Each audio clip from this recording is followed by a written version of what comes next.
let's talk a little bit about the importance of transitions. A transition is any movement from one activity to another throughout your day.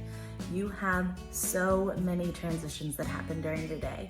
Think about any time you move from one thing to another, like playtime to lunchtime, or dinner time to bedtime. All of those things are transitions.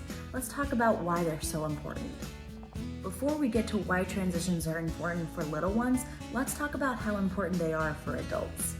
If I'm getting ready to leave the house, but my husband has no idea we're leaving or going anywhere, that's not really fair for him, right?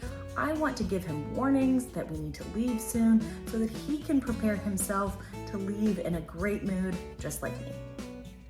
That's a great place to start when we talk about transitioning with little ones.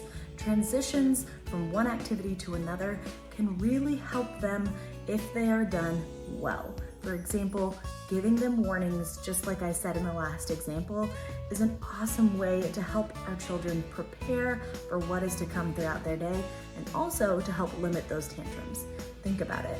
If their playing time is coming to an end and we give them warnings, maybe a 5-minute warning and then a 2-minute warning, and then we tell them that we're cleaning up, we've already given them time to process that we're about to move to the next activity, and it can help limit those tantrums of being done with a fun activity that they love.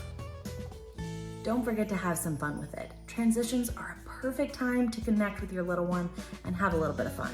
For example, here at the village, transitioning down the hallway can even mean singing songs.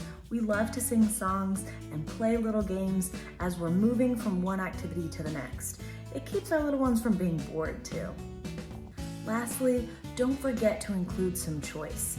For example, if you're transitioning out of the house, give some choice and allow your child to participate independently in getting ready to leave. If they need to put their shoes on or their jacket on, don't give them the choice to put it on, but you can give them the choice of where they would like to put that on. Would you like to put your shoes on in your room, or do you want to come out here and do it in the kitchen? I know it may seem like a silly thing to focus on the movements from one activity to another, and there really are so many throughout the day to focus on, but if we are intentional about the way we move from one thing to another, it can drastically limit those big emotions and big tantrums that happen when our kiddos are moving from those things.